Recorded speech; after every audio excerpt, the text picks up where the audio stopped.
When I started Microsoft, I didn't think of it as all that risky. I mean, I was so excited about what we were doing. It's true I could have gone bankrupt, but you know, I had a set of skills that were highly employable, and in fact, my parents were still willing to let me go back to Harvard and finish my education if I wanted to. And so then I got this incredibly conservative approach that I wanted to have enough money in the bank to pay a year's worth of payroll, even if we didn't get any payments coming in. One of my biggest memories of Harvard came in January 1975 when I made a call from Courier House to a company in Albuquerque, New Mexico that had begun making the world's first personal computer. I offered to sell them software. I worried they would realize I was just a student in a dorm and hang up on me. Instead, they said, "We're not quite ready. Come see us in a month," which was a good thing because we hadn't written the software yet.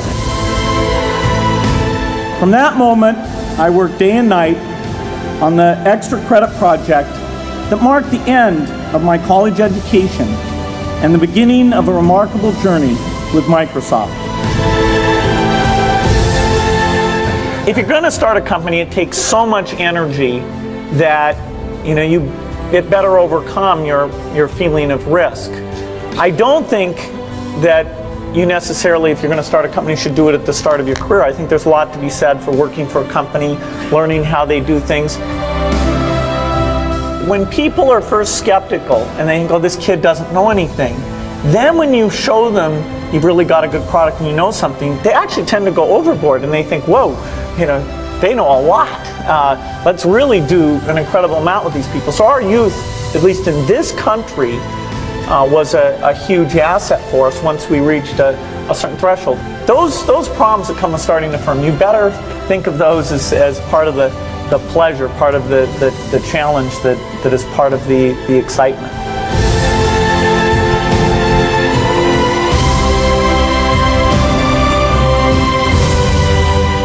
You can't just keep doing the same old thing you were doing before. You have to take your skills and attack the new frontiers.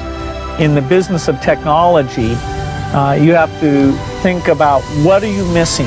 What is the research or customer feedback that you should be paying more attention to? And how do you keep that pace of innovation very, very high? How do you make sure you're hiring the very best people? And that kind of focus has helped drive us forward through all the milestones the company has had. You've got to enjoy what you do every day. And for me, that's working with very smart people. It's working on new problems.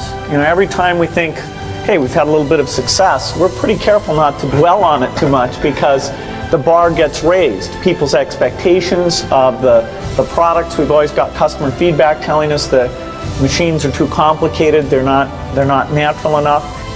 About 25% of the time that I'm out traveling around meeting with customers, Europe, Asia, and that sort of helps me think, okay, do we have the right priorities? What are people responding well to, and what would they like to see us do better?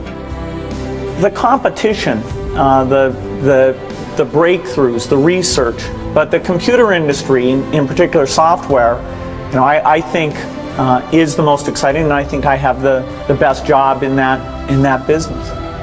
You all have a chance to innovate. As you're thinking about your innovation, of course, you should go after any market that you think is interested in it. But a little bit, if you can also think, okay, does this innovation apply to those most in need?